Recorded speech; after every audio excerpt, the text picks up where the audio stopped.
Assalamualaikum warahmatullahi wabarakatuh. Bismillahirrahmanirrahim. Ashhadu an la ilaha illallah wa ashhadu anna Muhammadar Rasulullah. Allahumma salli ala sayyidina Muhammad wa ala ali sayyidina Muhammad. Rabbi syrah li sadri wa yassir li amri wahlul 'uqdatam min lisani yafqahu qawli. Amin. Bismillahirrahmanirrahim. Salam kasih sayangku buat para sahabatku yang ada di dalam ataupun yang ada di luar negeri. Semoga kita tetap bersama berjalan di jalan Allah Subhanahu wa taala. Amin ya rabbal alamin. Di episode alam lain yang ketiga kemarin sudah dibuktikan dengan ayat-ayatnya Allah bahwa adanya surga itu ketika masih ada langit dan bumi. Jadi neraka dan surga, semua alam-alam itu terjadi adanya ketika diri manusia masih ada, masih hidup. Tergantung di dalam hatinya, yang wujud itu diri manusianya kah? Atau yang wujud sudah Allah sebagai pencipta manusianya?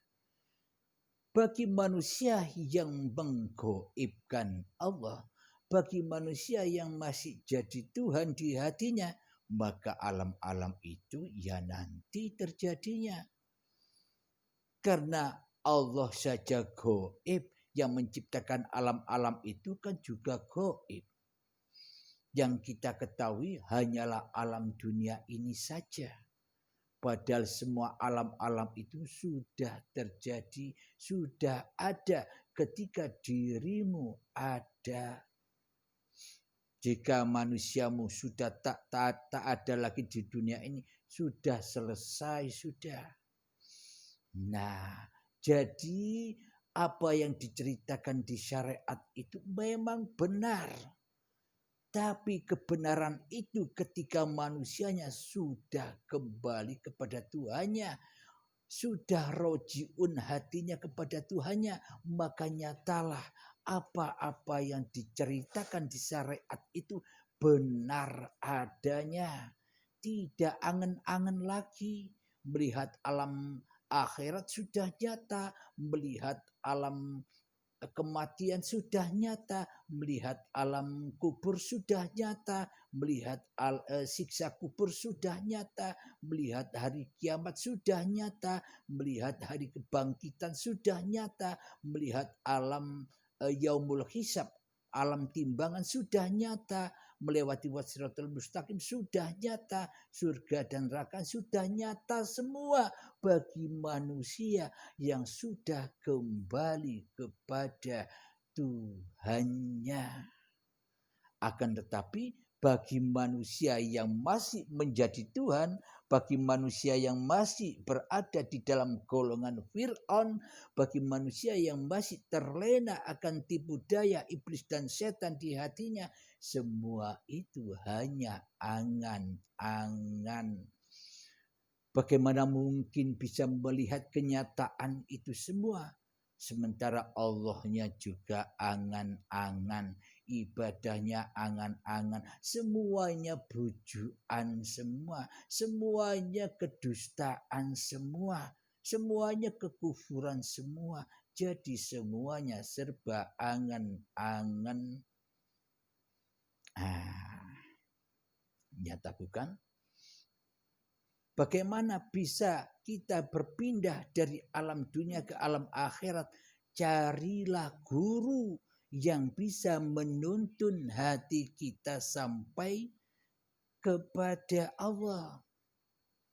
Siapa yang bisa memaparkan, pasti ia bisa menuntunnya. bila dia tidak bisa memaparkan, bagaimana ia bisa menuntunnya? Bila ia tidak bisa menuntunnya, apa mungkin ia bisa memaparkan? Karena jangan kau lihat manusianya, lihatlah siapa yang menguasai manusianya. Alhamdulillahirabbil alamin. Mari kita lanjutkan ayat Allah di dalam surat Ibrahim ayat 48.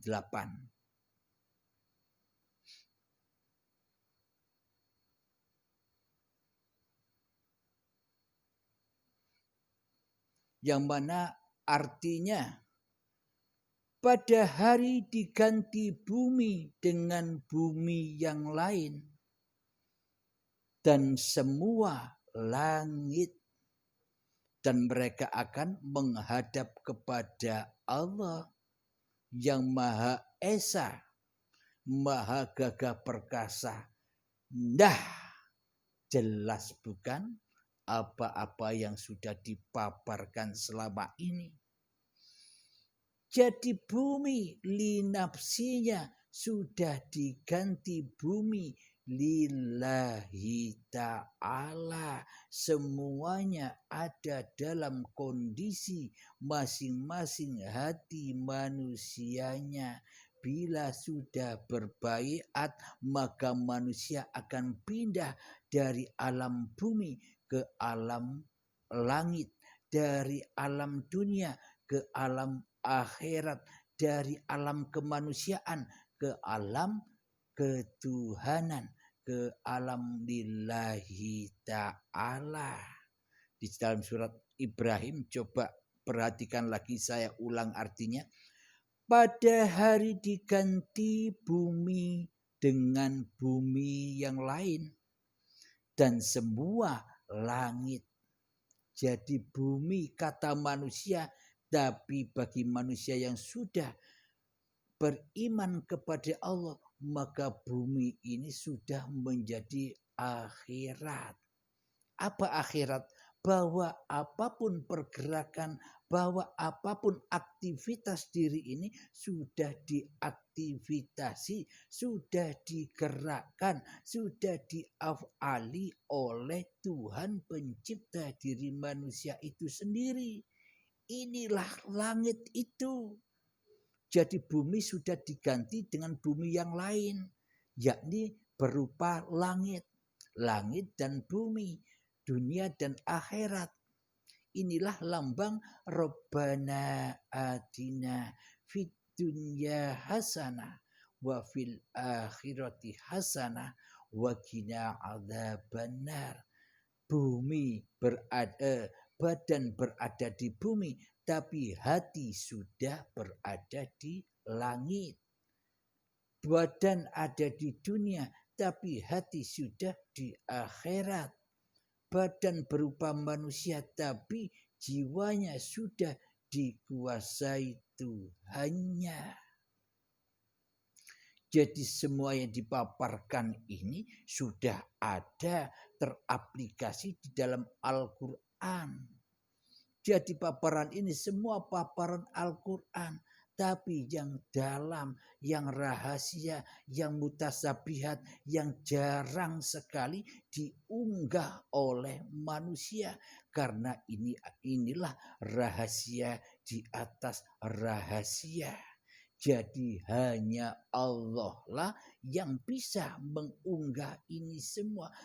Jadi bagi hanya Allah lah, bagi hamba yang sudah tidak merasa ada diri manusianya, karena hambanya sudah kembali pulang, karena hambanya sudah taubat dari menjadi Tuhan, maka yang ada hanya Allah.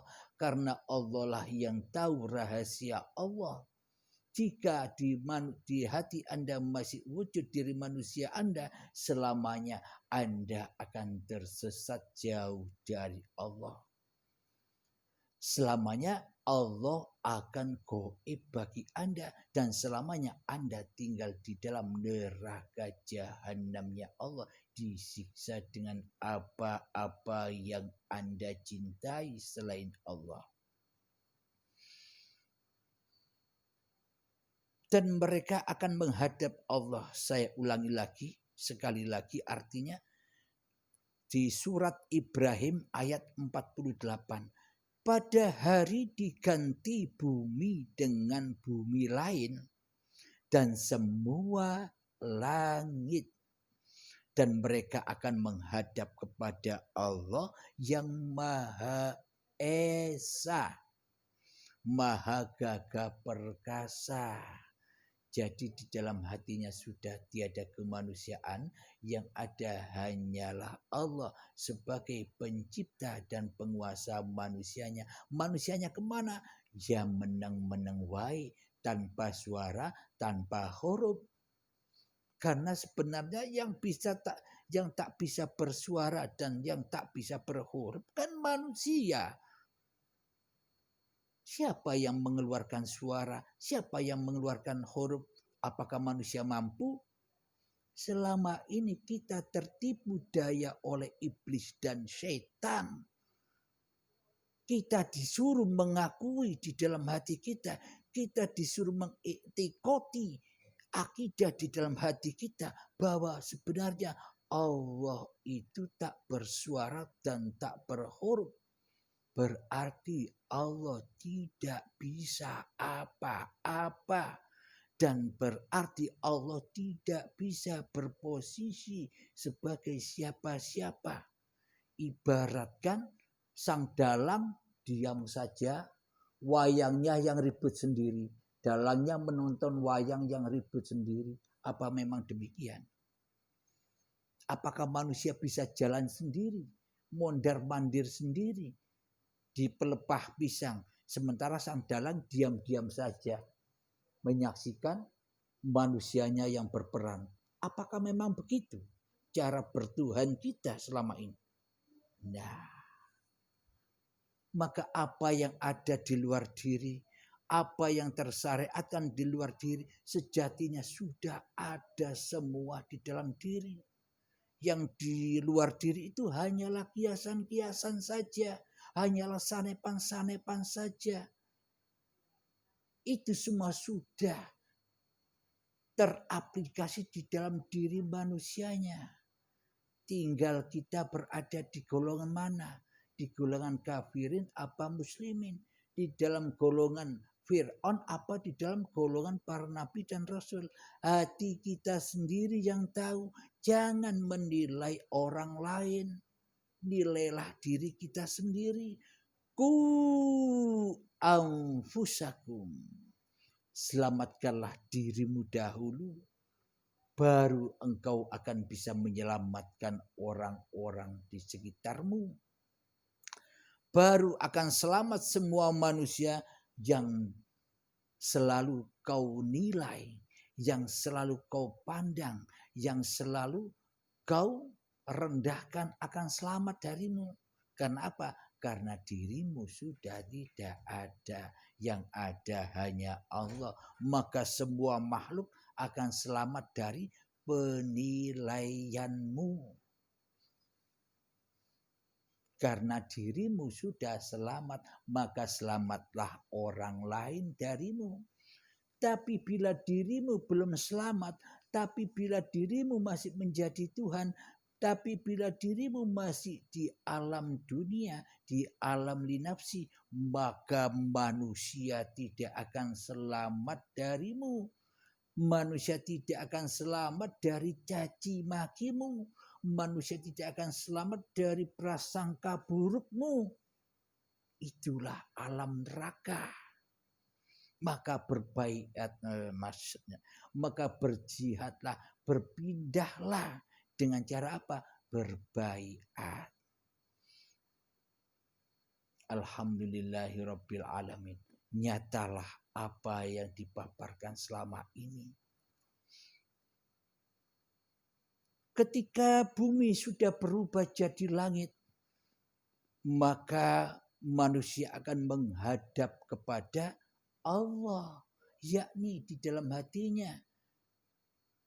Yang ada hanya Allah, yang wujud hanya Allah, segala aktivitasnya selalu lillahi ta'ala, itulah yang disebut amal soleh. Amal yang tidak dilakukan oleh manusia, itulah amal yang soleh. Semuanya sudah ada di masing-masing hatimu. Semuanya sudah nyata di dalam hatimu. Duduk di manakah engkau sekarang? Duduk di Allah gaib apa duduk di Allah nyata? Duduk pada golongan Fir'aun apa duduk pada golongan para rasul dan para nabi? Semuanya sudah ada di masing-masing hati kita. Kalau kita sudah sadar, kalau kita sudah tahu, bergegaslah, pindahlah, segera berhijrah sebelum kedahuluan ajal menjemput, sebelum kedahuluan kematian rojiun yang dengan paksa dan siksa yang pedih. Berlombalah dengan maut, berlombalah dengan ajal. Matilah sebelum kamu dimatikan. Relakan semua itu sebelum kedatangan keterpaksaan dan siksa. Alhamdulillahirabbil alamin. Maka ketika bumi ini sudah berganti dengan bumi yang lain, ketika bumi ini sudah berganti dengan langit, maka nyatalah Allah bahwa yang berkuasa di alam semesta ini hanya Allah, bukan makhluk. Inilah bekal untuk kembali kepada Allah. Bukan sholat, bukan ngaji, bukan ibadah, bukan itu semua bukan bekal. Bila hati ini masih kotor, itu semua bukan bekal. Bahkan itu menjadi bekal api nerakamu yang kau bangga-banggakan. Aku bisa sholat. Banyak sudah sholat-sholatku. Aku bisa ibadah. Sudah banyak sudah ibadah-ibadahku. Aku sudah bisa menghafal Al-Quran. Begitu mulianya diriku. Begitu bangganya aku. Sudah bisa hafal Al-Quran. Nah, semuanya hanya tipu daya iblis dan syaitan. Yang bisa mengecek itu semua hanyalah diri masing-masingmu. Jangan kau menilai orang lain. Nilailah dirimu sendiri. Inilah kaji diri. Man arafa nafsahu, bila kita tidak mengenal diri kita sendiri, bagaimana mungkin kita mengenal Tuhan pencipta diri kita sendiri? Jadi tanpa kita mengenal diri manusia kita sendiri, tak akan pernah kita mengenal Allah. Bila yang jadi Tuhan di dalam diri kita masih diri manusia kita sendiri, selamanya Allah gaib. Jadi berubahlah ketika manusia sudah berbaiat. Jadi berubahlah ketika manusianya sudah mati sebelum mati. Di dunia berubah dengan alam dunia yang lain. Yakni langit, yakni alam akhirat, yakni alam lillahi ta'ala. Inilah kenyataannya. Belajar ilmu hakikat dan makrifat. Jangan syariat terus agar tidak tersesat jalannya. Marilah bersama-sama berpindah dari alam kegelapan, dari alam lembah dosa, dari alam kubur, dari siksa kubur, dari alam jahanam, pindah ke alam yang terang benderang, yang mana di dalamnya selalu dikuasai oleh Allah, yang selalu diutus oleh Allah. Itulah alam lillahi ta'ala. Nyata, jelas bukan? Alhamdulillahirabbil alamin. Kita lanjutkan kembali alam lain ini di episode yang kelima yang akan datang. Alhamdulillahirabbil alamin. Rabbana atina fid dunya hasanah wa fil akhirati hasanah wa qina adzabannar. Wa sallallahu ala sayyidina Muhammad wa ala alihi wa sahbihi wasallam. Walhamdulillahi rabbil alamin. Akhir kalam, assalamualaikum warahmatullahi wabarakatuh.